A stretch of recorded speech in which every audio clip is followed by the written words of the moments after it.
సరే పెళ్ళైన తర్వాత మీరు అనడం జరిగిందా ఇంకో పెళ్లి చేసుకొని? అన్నాను. అన్నారా మీరు?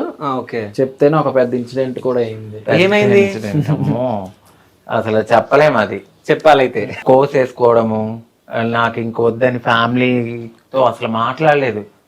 పెద్ద గొడవ అది. ఇంకా ఇక్కడ ఇంత పెద్ద ఒక కోల్ ఉండి తాగేశాడు. First Harpic తాగేశారు. తాగేసి ఇంత పెద్ద కోలు నన్ను ఎంత పెళ్లి చేసుకోమంటున్నావా, నలుగురిలో నిన్ను ఇలా చేసుకుంటేనే ఇలా పెట్టేసుకున్నాడు. ఆ మచ్చ ఇక్కడ ఇలా పడిపోయింది. దేనితోటి? కోలు ఉంటది కదా, బొగ్గు. ఓకే. అది కాల్చిన దాన్ని తీసుకుని ఇక్కడ పెట్టుకున్నాడు. ఓకే. అట్లా అమ్మో, అప్పటి నుంచి ఇంకా కెలకది ఇంకా వద్దు అమ్మో ఆ రచ్చ. నేనేదో సరదాగా అన్నా, నువ్వు ఎందుకు అంత అట్లా కవర్ చేసింది. అంటే హార్పిక్ తాగాక నాకు భయం వేసింది. మాకు తెలిసిన డాక్టర్ని పిలిచి వామిటింగ్ చేయించేసి తన థాట్ ఏంటంటే, ఎందుకు లైఫ్ ఇది వేరే కోవలోకి వెళ్ళిపోతుంది, పిల్లలు ఉండరు, మళ్ళీ మీ ఫ్యామిలీ బాధపడుతుంది నా వల్ల అని చెప్పేసి, నా వల్ల బాధపడకూడదు, నువ్వు హ్యాపీగా ఉండాలని ఆ థాట్ లో ఉండేది అప్పుడు. సో ఇప్పుడు నన్ను వదిలి ఉండలేదు. అట్లా బేసికల్లీ ఏంటంటే నాకు ఏమనిపించిందంటే, వాళ్ళకి కొన్ని ఎక్స్పెక్టేషన్స్ ఉంటాయి. మేము ఇలా మారిపోయాక మా ఫ్యామిలీ కూడా కొన్ని ఎక్స్పెక్టేషన్స్ ని చంపేసుకున్నట్టే. వాళ్ళ ఫ్యామిలీ, తను అబ్బాయి, తనకు ఒక అమ్మాయి కావాలి, పెళ్లి కావాలి, పిల్లలు కావాలి, మా వంశం పెరగాలి అనే థాట్ లో వాళ్ళు ఉంటారు. ఒక ఎనిమిగా నేను అయిపోవడం నాకు ఇష్టం లేదు. మేము ఎంతసేపు సాక్రిఫైస్ చేస్తూనే ఉంటాం. మా లైఫ్ చూడడానికి చక్కగా రెడీ అవుతాం, బంగారం పెట్టుకున్నా దాని వెనకాల ఎన్నో నిద్రలేని. సరే, ఇప్పుడు సాక్రిఫైస్ మీరు చేసిరా, రాజుగారు చేసిరా? నాకు తెలిసినంత వరకు సాక్రిఫైస్ చేయలేదు. ఇష్టం వేరు, సాక్రిఫైస్ వేరు, లవ్ వేరు. ఆయన లవ్ తో కూడి నాకు లైఫ్ కావాలి. ఇప్పుడు పెళ్లి చేసుకుంటారు ఒక అమ్మాయిని, పిల్లలు పుట్టకపోతే కాదు, మీరు రాజుగారు సాక్రిఫైస్ చేశారని చెప్పొచ్చు కదా. మీరు చేయలేదు. ఎందుకు సాక్రిఫైస్? ఎందుకు చేయలేదు? ఆయన జీవితాన్ని సాక్రిఫైస్ చేసింది మీకు. లేదే, సాక్రిఫైస్ చేస్తే అది వేరే ఉంటది. ఓకే. ఇప్పుడు నేను ఉన్నాను, నేను ఇప్పుడు మా ఫ్యామిలీని చూసుకోవాలి. నార్మల్ గా బాయిగా ఉండి అమ్మాయిగా మారినందుకు నేను మా అక్క వాళ్ళ పిల్లల్ని అలాగే చూసుకోవాలి, ఈయన కూడా అలా చూసుకోవాలి. ఇది సాక్రిఫైస్ అనుకునే బదులు ఒక లవ్ కమ్ బాండింగ్ అని అనుకోవాలి. సాక్రిఫైస్ చేసామంటే అది ప్రేమే కాదు. ఓకే. అది దెప్పు పడడం. నేను నా దృష్టిలో. ఓకే. నువ్వు ఇష్టంతో చేసుకున్నదాన్ని సాక్రిఫైస్ అని ఎలా అంటావు? లవ్ అనాలి దాన్ని. ఓకే. అది ప్యూర్ హార్టెడ్. కొద్దిసేపు కూడా అవును రాజుగారు గ్రేట్ అని మాత్రం చెప్పట్లే కదా మీరు. ఆయన లేకపోతే నేను లేను. నా పేరులో ఆయన పేరు ఉంది, మేమిద్దరం సమానం. ఓకే. సో మా ఇద్దరిని ఈక్వల్ గానే చూడాలని నేను అనుకుంటా. ఆయన ఎక్కడ కానీ మేము మా వ్యూవర్స్ కి మాత్రం రాజుగారి గ్రేట్ అంట నేనైతే. Sure, thank you. Definitely. Feel అవుతున్నారా మీరు? నేను ఫీల్ అవను. ఓకే. నాకు లైఫ్ ఇచ్చినందుకు నేను చాలా హ్యాపీగా ఫీల్ అవుతున్నా. ఈయన్ని నన్ను చూసి మరికొంతమంది కూడా బయటకు రావడం జరిగింది. అవును, చాలా మంది పెళ్లి చేసుకోవడం జరిగింది. ఇక ఉండడం ఉండకపోవడం అది వాళ్ళ ఇష్టం. ఇంకా వాళ్ళ వాళ్ళ విజ్ఞతకి వదిలేస్తాం. పెళ్ళైన తర్వాత ఏమైనా గొడవలైనాయా ఎప్పుడైనా? అంటే ఎలా అంటే కొట్టుకోవడం ఇంట్లో? అమ్మో, నన్ను ఎప్పుడు అసలు ఒంటి మీద ఒక దెబ్బ వేయాలి. మీరు కొడతారా? చిచ్చి. నాకు బేసికలీ నార్మల్ గా అవుతాయి కదా చిన్న చిన్నవి. చాలా కోపం ఎక్కువ, చాలా అంటే చాలా. నన్ను ఇలా తొక్కితే అలా లెగుస్తా. ఓకే. అంత కోపమైన మనిషిని ఇలా ఆపుకుంటూ చాలా, నా కోసం ఆయన చాలా తగ్గారు. నేను అసలు అంటే అసలు ఎక్కడికో వెళ్ళిపోయాను. ఈ మధ్య నన్ను గుర్తుపట్టడంతో జనాలు, అమ్మో నాకంటూ ఒక ఫేమ్ ఉంది, నేనంటూ ఒక నలుగురిలో గుర్తుపడుతున్నారు. మనతో పాటు నా బిహేవియర్ ని మొత్తాన్ని మార్చేసింది నా భర్త. చాలా మార్చేశారు నా బిహేవియర్. ఎలా మార్చాడంటే ఇక అసలు చెప్పలేము. అసలు ఒక వేలో చాలా బాగా మార్చేశారు. అయితే పెళ్లి అప్పుడు మీ ఇంట్లో ఒప్పుకోలేరు కదా? ఎవరు లేదు, ఒప్పుకోలేరు అని అనలేదు, కానీ ఒప్పుకున్నారు. ఒప్పుకున్నారు మా వారిని. నన్ను కూడా యాక్సెప్ట్ చేశారు. వాడు ఏదైనా ఒకటి అనుకున్నాడు అంటే అమ్మ చేసుకుంటానంటాడు, చేసుకోకుండా అయితే ఉండడు. బట్ మేము ఇప్పుడున్న సిచ్యువేషన్ లో మాకు ఒక అమ్మాయి ఉంది, రాలేము, కొంతమందిని పంపిస్తున్నాము, కొన్ని రోజుల తర్వాత మనం కలుద్దాము అని అలా మాట్లాడుకుంటూ ఫోన్ లో మాట్లాడుకుంటూ జరుగుతుంది. అయితే నేను ఇంతకు ముందు వచ్చేటప్పుడు ఒక రీల్ చూడడం జరిగింది. సో మీ పెళ్లి అప్పుడు అందరు ఎల్లో కలర్ డ్రెస్ లో ఉన్నారు, నడుచుకుని వస్తుంటామా? లేదు, పక్కన అందరు ఉన్నారు, మెల్లగా నడుచుకుంటూ వస్తారు. మొత్తం చుట్టుముట్టు మీ కమ్యూనిటీ వాళ్ళు ఉన్నారు. సో తను ఒక్కనే ఉన్నాడు, చాలా ఇబ్బంది పడ్డాడు. ఆయన ఫేస్ చూస్తే అర్థమైపోయింది అక్కడ. సో అప్పుడు ఇబ్బంది పడ్డారా మీరు? ఇబ్బంది ఏం లేదు, నేను నార్మల్ అంటే నీకు సంబంధించిన వాళ్ళు ఎవరు లేరు కదా వెనకాల ఉన్నారు వెనకాల కదా. మొత్తం ఉన్నారు వెనకాల ఇద్దరు ఉన్నారు. అవును. ఆహా, లోపలంతా మా ఫ్యామిలీ గేమ్లు అందరూ ఉన్నారు. కానీ అది అలా క్రియేట్ చేసింది. ఇది కమ్యూనిటీలో మా గురువు, మా సిస్టర్స్ వీళ్ళ మధ్యన ఆ రీల్ అనేది కొనసాగింది. ఓకే. సో అందుకని చెప్పి నేను అది పెట్టగలిగాను. అందులో అది అదొక ప్లాంట్ గా జరిగింది అంటే ఆ సీన్ ఇలా చేద్దాం వీడియో మంచి అంటే మా అత్తయ్య చనిపోయారు, మా గురువు. ఓకే. అందులో మా వారి పక్కన అమ్మ కింద ఉన్నారనమాట. అప్పుడు ఆవిడ చనిపోయారు రీసెంట్ ఒక 4 months బ్యాక్. సో ఆవిడ గుర్తొచ్చినప్పుడు అలా రీల్స్ చూడడము, దానివల్ల ఉన్న రీల్ని పోగొట్టకూడదు. నాకంటూ మా పెళ్లికి ఫస్ట్ పునాది వేసింది ఆవిడే. ఓకే. ఆ విశ్వాసము, ఆ ప్రేమ, మా గురువు అంటే నాకు చాలా ఇష్టం. సో అందుకని చెప్పి అసలు పెట్టుకున్నాను. సో రాజుగారి కంటే ముందు మిమ్మల్ని ఎంతమంది లవ్ చేశారు? లేదండి, అస్సలు నా మైండ్ మీరు కాదు, మిమ్మల్ని ఎంతమంది లవ్ చేశారా అని అడిగా. ప్రపోజల్స్ వచ్చాయి కానీ నేను అసలు ఎంత ప్రేమించడం యాక్సెప్ట్ చేయలేదు. ఆ నిమిషం ఉండే ఎలా ఉంటారో మనకు తెలియదా చెప్పండి. నేను అసలు ఎప్పుడు పట్టించుకునేదాన్ని కాదు. ఓకే. వాళ్ళ పెదవులు ఒకటి చెప్తే వాళ్ళ చూపు ఒకటి చెప్తుంది, అప్పుడే అర్థమైపోతుంది. సో అంటే మీకు అర్థమైపోతుంది ఎవరేంటి అనేది. అసలు ఓకే. సో మీకు పాస్ట్ లవ్ ఏమైనా ఉందా? పాస్ట్ లవ్ అంటే ఏమంటారు దాన్ని? ఉందంట. లవ్ అన్నారు దాన్ని. ఓకే. ఇప్పుడు మామూలుగా అమ్మాయిలు వెనక్కి తిరగడం అది జరుగుతుంది కదా, అవి జరిగితే ఎవరికైనా ఎవరి లైఫ్ లోనే జరిగేది. అది దాన్ని లవ్ గా పరిగణించడం అనేది నేను ఒప్పుకోను. దాని లవ్ అని పిలవరు. లవ్ కి ఒక విలువ ఉంటది, సాక్రిఫైస్ ఉంటది, లవ్ ఉంటది, అది వేరే ఫీలింగ్ అది. సో ఆ తిరగడాన్ని ఇది లవ్ ని ఒకటి చేయలేం. ఓకే. సో ఏమంటారు అది ఏదో టైప్ టైప్ అది. ఓకే. అంటే మొత్తానికి అయితే మీరు ఏదో బెదిరించో ఏదో చేసి మీరు పెళ్లి అయితే చేసుకున్నారు అంతేనా? ఎవరిని బెదిరించి? బ్లాక్ మెయిల్ చేసి? అలా లేదు, ఫుల్ తన మనస్ఫూర్తిగానే జరిగింది. కదా టేస్ట్ అది నా కొంచెం ఇబ్బందిగా అనిపించింది. అనిపించిందా? ఓకే. కొంచెమే తాగానులేండి, అప్పటికే తలుపులు కొట్టేసి తీసుకొచ్చేసరి. ఓకే. ఎక్కువ తాగితే ఏమయ్యేదో కానీ కొంచెం వెళ్ళింది. అంటే మీ మీద ఎంత లవ్ ఉంది కదా రాజుగారికి. సో అంటే ఒకవేళ మీరు నో చెప్పినుంటే ఏమైతుండే రాజుగారు? అంటే ఎప్పుడన్నా ఒకసారి ఊహించుకున్నారా మీరు అది? అంటే లవ్ చేసి మోసం చేసి వదిలేస్తే ఆయన వేరే డిప్రెషన్లోకి వెళ్ళిపోయి ఉండే. ఒకవేళ నేను అలాగే గనక లవ్ చేయకుండా కంటిన్యూగా అలా అనుంటే మేబీ ఎవరైనా లీవ్ చేసి వదిలేస్తారు కదా, బాధపడుతూ. నేను అలాగే అనుకునేదాన్ని. కానీ లవ్ చేసి మోసం చేసి వదిలేస్తే తప్పు. ఓకే. సో అంకిత గారు ఫస్ట్ అబ్బాయి లాగా ఉన్నప్పుడు ఎలా ఉండే? ఏ హీరో లాగా ఉండే? నిజం చెప్పండి. సరే మీరు చెప్పకండి, సో రాజు గారు చెప్తారు. హీరో లాగానా? జస్ట్ అంటే హీరో లుక్ అని ఉండే. అంటే ఇందాక మీరు చూసారు కదా, మీకు ఏమైనా అనిపించిందా? ఏదైనా హీరో విజువల్ ఎట్లా వెళ్ళింది? కనిపించింది నాకు, రాజు గారు లాగా అనిపించారు. నిజమా? అవును, కొంచెం ఫేస్ కట్. మా వారు విరాట్ కోహ్లీలా కనపడతారు. అవును, కొంచెం లుక్ ఉంది. అవును, అదే ఉంది. అవును. కానీ అంటే మీకేమన్నా అనిపించిందా? ఎవరి లుక్ లాగా అనిపించింది అంకిత గారి ఫోటో చూస్తే? అబ్బాయి లాగా? నాకు హీరో లుక్ లో నాకు వేరే వాళ్ళతో కంపారిజన్ రాలేదు. హీరోయిన్ లుక్ వచ్చిందా ఏంది? లేదు, నేను ఎప్పుడు చూసానో తెలుసు ఆ ఫోటో. నాకు తెలిసి ఆయన అసలు ఆ ఫోటో ఒకప్పుడు ఇక్కడ ఉండే, అది నార్మల్. అసలు వద్దు ఆ ఫోటో, నేను చూడను. ఓకే. నాకు ఇష్టం లేదు అలాంటిది, నేను చూడను. నేను ఎలా చూశాను, నన్ను ఒక అమ్మాయిగా చూశారు ఆయన. ఆయన థాట్ అట్లనే ఉంటది. ఆ ఫోటో అప్పుడు అక్కడ పెట్టడానికి అక్కడ కారణం అయింది. ఓకే. అంటే తీపిచ్చేసిండు. కొద్ది రోజులు దాన్ని రివర్స్ కూడా చేసి పెట్టా ఆ ఫోటోని. మళ్ళీ తిప్పారు దాన్ని. ఓకే. అయితే అబ్బాయి నుంచి అమ్మాయిగా చేంజ్ అవ్వాలంటే చాలా కష్టం, అవునా? ఎన్ని స్ట్రగుల్స్ పడ్డారు మీరు? నేనైతే ఫస్ట్ ఒక వివక్షత అనేది మనం ఎదుర్కొంటామని మనం ఫస్ట్ పెట్టేసుకోవాలి.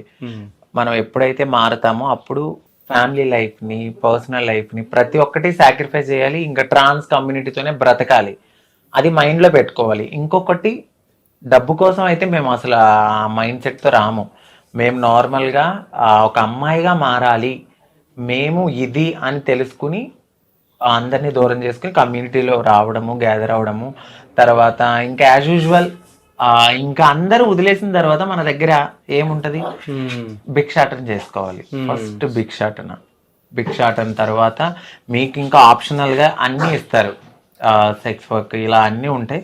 మనం తీసుకునే దాన్ని బట్టి ఉంటది. అంటే మీకు ఆప్షనల్ గా ఇస్తారా? అంటే నువ్వు అంటే ఎవరు ఫోర్స్ చేయరు నాన్న.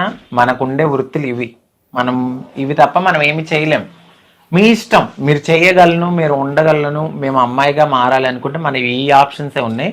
లేదు మేము లైఫ్లో జాబ్ చేసుకుని బ్రతకాలనుకుంటే మీ ఇష్టం అని చెప్తారు. ఓకే. సో ఎవరికి నచ్చింది వాళ్ళు చేసుకుంటారు. నేను బెగ్గింగ్కే వెళ్ళాను. అంటే మీ దాంట్లో బెగ్గింగ్ వెళ్ళే వాళ్ళు బెగ్గింగ్కి వెళ్తారు, సెక్స్ వర్క్ వెళ్ళే వాళ్ళు సెక్స్ వర్క్ వెళ్తారు, ఇంకేముంటాయి వర్క్ సార్? షాప్ ఓపెనింగ్స్ ఈ 3 ఇంకేమైనా ఉంటాయా? అంతే. సో అంటే మీలో చాలా మంది ఎడ్యుకేటెడ్ పర్సన్స్ ఉన్నారు చాలా మంది కదా. సో వాళ్ళని ఎప్పుడైనా మీరు అప్రోచ్ అయినప్పుడు ఏం చెప్తారు వాళ్ళు మీకు? అంటే begging వద్దు, sex work అది వద్దు అని చెప్పారా? లేదు, యాక్చువల్లీ MBA అయిపోయింది కాబట్టి నాతో ఏం చెప్పారంటే జాబ్కి నేను ట్రై చేశా.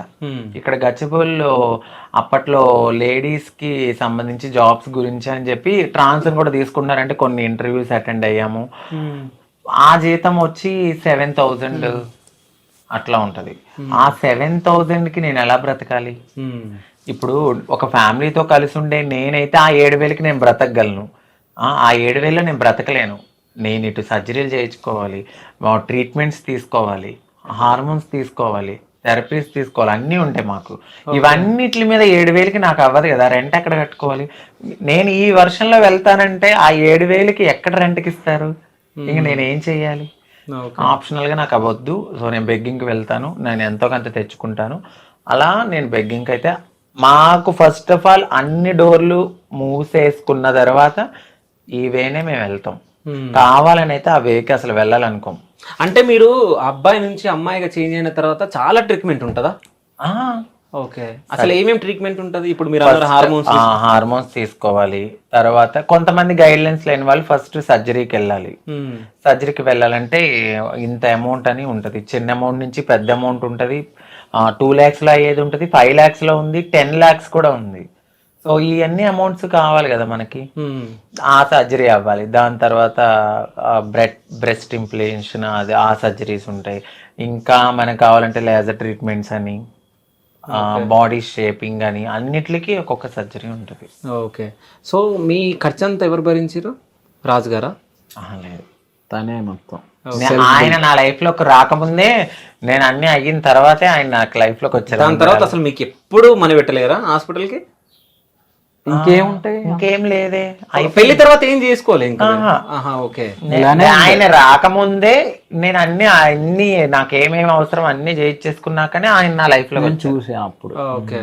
అంటే ఇప్పుడు సర్జరీ చేయించుకున్న తర్వాత పెళ్లి తర్వాత ఏమైనా ప్రాబ్లమ్స్ వచ్చినాయా మీకు? రాలేదండి. ఓకే. అంటే వస్తాయా ఎవరికన్నా? ఓకే. అలా వచ్చి చనిపోయిన వాళ్ళు కూడా రావచ్చు. అది లైఫ్ స్పాన్ ఏంటంటే ఇన్ని సర్జరీలు అయితే బాడీ తట్టుకోలేదు కదా.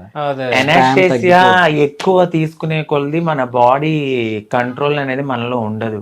ఇప్పుడు నేను చూడడానికి కొంచెం దిట్టంగా ఉన్నానా, నాకు ఆ చేతిలో ఓపిక గానీ అంత తక్కువ ఉంటది. సర్జరీ అవ్వగానే ఒక అమ్మాయికి ఎలా అయితే పిల్లలు పుట్టినప్పుడు ఆ బ్లడ్ పోయి అన్ని పోయి ఎలా ఉంటుందో మేము కూడా అంతే. లిటరల్లీ కొద్దిగా ఇప్పుడు వెన్నుపూసకి మాకు ఇంజెక్షన్స్ ఇస్తారు, ఆ నడు నొప్పి ఉంటది.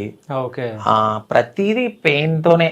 ఒక ముళ్ళ బాటలో నుంచి గులాబీ ఎలా అవుతుందో మేము కూడా అంతే. ఓకే. సో ఆ గులాబీని రక్షిస్తున్న రాజుగారా? అంతే, అలాగే చెప్పాలి. చాలా బాగా చూస్తారు. సో పెళ్లి తర్వాత చాలా మంది బయటికి వస్తున్నారు కదా, మీ తోటి ఎవరైనా సజెషన్ తీసుకొని పెళ్లి చేసుకున్న వాళ్ళు ఉన్నారా? నేనైతే చెప్తానండి ఫస్ట్. అలా అడిగి చేసుకున్న వాళ్ళు కూడా ఉన్నారు. కానీ మీడియా ముందుకు రాని వాళ్ళు కూడా ఉన్నారు, అంటే అక్కడక్కడ చేసుకున్నారు. సో నేనైతే ఒకటే చెప్పా, అండర్స్టాండింగ్ తో చేసుకోండి. గొడవలు అవుతాయి. ఇప్పుడు వైఫ్ అండ్ హస్బెండ్ అన్నాక గొడవలు అవుతాయి. త్వరగా దేనికి అట్రాక్ట్ అవ్వద్దు. ఫస్ట్ ఫ్యూచర్ గోల్ ఎక్కువ పెట్టుకోండి. లవ్ చేసాము అంటే దానికి తగ్గట్టు చాలా ఉంటాయి. అన్ని గమనించి అన్ని చూసి అన్ని చేసి చేసుకోండి. ఒకరినొకరు అర్థం చేసుకున్నాక ఇంకా మేము చేసుకోవాలి అనుకున్నప్పుడే చేసుకోండి. చేసుకుని మళ్ళీ విడిపోతే అది మొత్తం కమ్యూనిటీ ట్రాన్స్ మీద పడుతుంది. ఇప్పుడు ఒక అబ్బాయి తప్పు చేస్తే అబ్బాయిలు అందరి మీద తప్పు వేయరు, ఒక అమ్మాయి తప్పు చేస్తే అమ్మాయిలు అందరి మీద చేయరు. కానీ ఒక ట్రాన్స్ ఎవరో ఒకరు చేసేదానికి ఈ ట్రాన్స్జెండర్లు అంతా ఇంతే. మీరు అబ్జర్వ్ చేయండి. చాలా మీరు ఇప్పుడు ఇది అన్నందుకు నేను ఒకటి అడగాలి. మీరు రాయదుర్గం పోలీస్ స్టేషన్ సంథింగ్ ఒకసారి మీద న్యూస్ వచ్చింది బయటికి. సో మీరు వెళ్ళి ట్రాన్స్జెండర్స్ అందరు వెళ్ళి ఒక నైట్ లో మీరే ఎక్కువ కనిపించి అరుస్తున్నారు మీరు పోలీసుల మీద. సో ఏం జరిగింది ఆ రోజు? యాక్చువల్లీ ఆ వీడియో పెట్టింది నేనే. నా వీడియో నేను నా యూట్యూబ్ లో పెట్టాను. అది ఓకే. ఏమైందంటే ఒక పాప మా కమ్యూనిటీ పాప మా గురువు గారు నాకు చెప్పారు, ఇలా అమ్మాయిని కొడుతున్నారంట. వాళ్ళ సిస్టరు తను ఒక అపార్ట్మెంట్లో ఉంటున్నారు. కింద వాచ్మెన్ వాళ్ళు ఈ అమ్మాయి ట్రాన్స్ కదా అని చెప్తే మీ చెల్లి నువ్వు అదే మీ తమ్ముడో చెల్లో ఏదో అన్నారంట. మాకు ఇష్టం లేని లాంగ్వేజ్ మాట్లాడేసరికి మా కోపం వచ్చిందంట తనకి, ఇలా చేస్తే బాగోదు అది ఇది అని తిట్టారంట. తిట్టిన తర్వాత వాళ్ళ అక్క మీద జుట్టు ఇలా పట్టుకుని కొట్టడం అనేది ఎందుకు జరిగిందో మనకు తెలియదు. జరగంగానే మాకు చెప్పగానే నేనైతే ఫస్ట్ మా గురువు చెప్పగానే నేను వెళ్ళాను. అక్కడ ఫస్ట్ సామరస్యంగానే మాట్లాడాము. తర్వాత కమ్యూనిటీలో కొంతమంది వచ్చేసరికి మా అమ్మాయిని ఎందుకు కొడతావు అది ఇదని ఆ చిన్న ఇష్యూ కాస్త మొత్తము కొంతమంది ట్రాన్స్జెండర్, నేను అక్కడే ఉన్నాను, నన్ను ఎవరు ఏం అనలేదు. మరి ఏమనున్నాను, ట్రాన్స్జెండర్ అనుకున్నారు, మన అమ్మాయి అనుకున్నా, నన్ను అసలు ఏమనలేదు. మిగతా చాలా ట్రాన్స్జెండర్స్ ని కొట్టేశారు. మీరు సెలబ్రిటీ కదా అంటే ఏమో నాకు తెలియదు, బై గాడ్ గ్రేజ్ నాకు తెలియదు, నా కళ్ళ ముందే జరుగుతున్నాయి. మా ట్రాన్స్జెండర్స్ అందరినీ కొడుతున్నారు, నేను అలాగే నుంచున్నాను. నన్నైతే అసలు చిన్న మాట లేదు. నాకు కోపం వచ్చి నేను కొట్టాను ఆ అబ్బాయిని, ఒక అబ్బాయిని. అప్పుడు కూడా కొట్టలేదు. ఇలా పోలీసులు వచ్చారు, నేను తీసుకుని రాయదుర్గం అదే పోలీస్ స్టేషన్ దగ్గరికి వెళ్ళి కంప్లైంట్ ఇస్తే తీసుకోలేదు. వాళ్ళు కొంచెం చిల్లర బ్యాచ్ రౌడీ ఇలా ఉన్నారు. తర్వాత కేసు టేకప్ చేసి నాకు పైనుంచి ఫోన్ వచ్చింది, మరి ఎలా వచ్చిందో తెలీదు, నా నెంబర్ ఎలా తీసుకున్నారో తెలీదు. పైన డిఎస్పీ గారి నుంచి కాల్ చేశారు నాకు. అప్పుడు చేస్తే మాట్లాడాము, షార్ట్ అవుట్ చేశారు. తన ఫోన్ కానీ అన్ని కానీ తీసుకున్నారు, వాళ్ళకి పనిష్మెంట్ ఇచ్చారు. అక్కడి నుంచి కాల్ చేసి ఇప్పుడు వాళ్ళు అయ్యింది. అది మళ్ళీ ఒక లాయర్ గారు, మళ్ళీ ట్రాన్స్ కమ్యూనిటీ చైర్మన్ అందరూ చేశారు ఫోన్. అంటే మీ దాంట్లో కమ్యూనిటీ చైర్మన్స్ వాళ్ళందరూ ఉంటారా? అంటే ఇప్పుడు లైలమ్మ గారు, ఇలా కొంతమందిని పెద్ద పెద్ద మెచ్యూరిటీ ఉన్న వాళ్ళు కూడా చేసి అలా కాదమ్మా ఇలాగని మాట్లాడి అప్పుడు షార్ట్ అవుట్ చేశారు. సో ఆ వీడియోలో రాజు గారు లేరు, ఎక్కడికి వెళ్ళారు? ఈయన ఆ రోజు లేరు, ఆయన వస్తానన్నారు. వద్దు, నేను వద్దని చెప్పాను.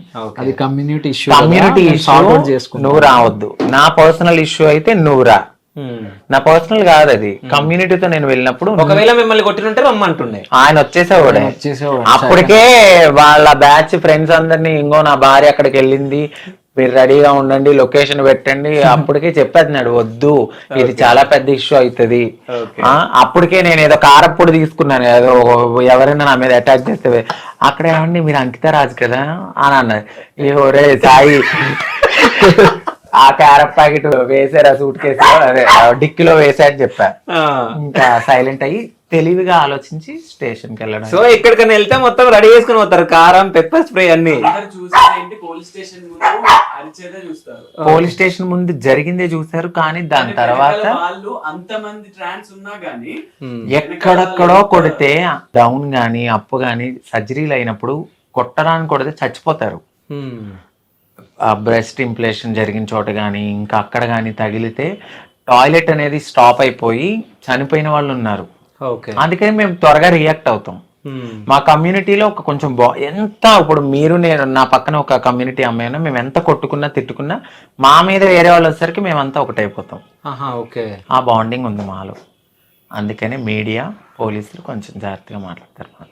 ఓకే, మీడియా పోలీసులు జాగ్రత్తగా మాట్లాడతారు, లేకుంటే వాళ్ళ మీద దాడి చేస్తారా? మేము చెయ్యం, వాళ్ళు చేసే దాన్ని బట్టి ఉంటుంది. ఓకే, అంటే కాదు మీడియా జనాల కోసం పనిచేస్తుంది తెలుసా? అంటే మీడియా ఇట్స్ మీన్స్ అందరూ అన్ని అనట్లేదు, కొంతమంది కంటెంట్ కోసం కొంతమంది ఉంటారు. ఓవర్ ఇదే పనిగా అంటే ఇప్పుడు పర్సనల్ లైఫ్ లో ఇంటర్ఫియర్ అవ్వాల్సింది ఎక్కువ ఏముంటది చెప్పండి. మీరే చేశారు, మీరే ఇప్పుడు మీరు ఇంటర్వ్యూలో అడుగుతున్నారు, ఉంటారు కొంతమంది. ఇప్పుడు సారీ అంటే మీడియా అంటే అది వేరేగా వెళ్ళిపోయినట్టుంది, పెట్టద్దండి. పెడతాం మేము, చెప్పండి. యాక్చువల్లీ మీడియా కొన్ని నేను చూసాను, చాలా వల్గర్ గా అడగడం నేను చూసాను నా ట్రాన్స్ కమ్యూనిటీలో.